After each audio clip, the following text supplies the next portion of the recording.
안녕하세요. 조선대학교 과학문화교육센터 변경자입니다. 산사태 많이 들어보셨죠?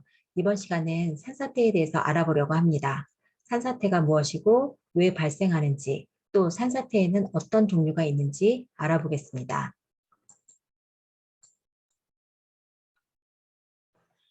지난 7월 3일 일본에서 폭우로 인해 엄청난 산사태가 발생했고 그 결과 커다란 인명피해, 재산피해가 있었습니다. 여러분도 우리나라에서 발생했던 우면산 산사태라던가 곡성 산사태에 대해서 들어본 적이 있을 거예요. 교재 오른쪽에 있는 QR코드를 이용해서 산사태 관련 영상을 확인해 볼 수 있습니다. 자, 그러면 산사태는 무엇인가요? 보통 산사태는 폭우, 지진, 화산 폭발, 눈사태 등 여러 가지가 원인이 되어 산지의 비탈면을 구성하는 물질, 보통 흙덩어리 같은 것이 되겠죠.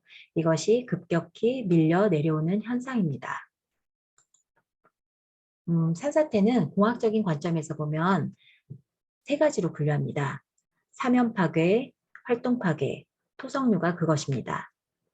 사면 파괴는 비탈면이 자체 무게를 견디지 못하고 붕괴되는 것입니다. 활동 파괴는 전단력이라고 하는 어떤 외부 압력에 의해서 비탈면의 약한 면을 따라 변형이 생기다가 더 이상 못 버티면 붕괴가 일어나는 것이고요.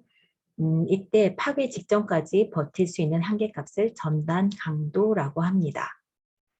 토성류는 폭우로 인해 비탈면으로 토사가 물과 함께 흘러내리는 것입니다.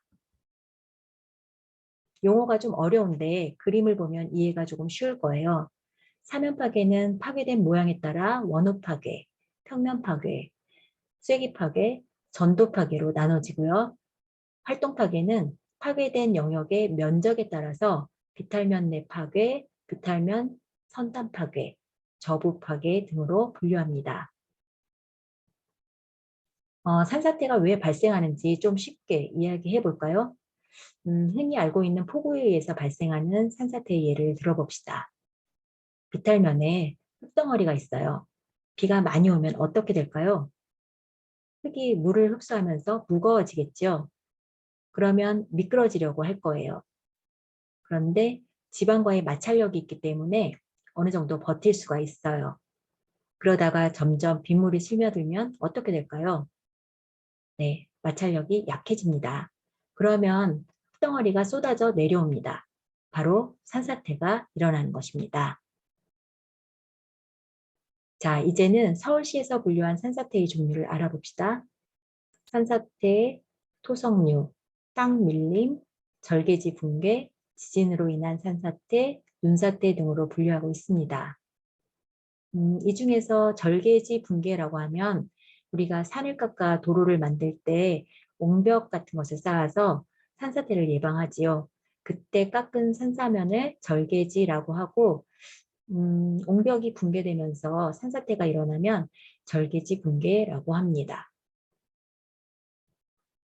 자, 이제는 그림과 설명을 비교하면서 빈칸을 채워보시면 되겠습니다. 이상으로 산사태가 무엇인지, 왜 발생하는지, 어떤 종류가 있는지 알아보았습니다.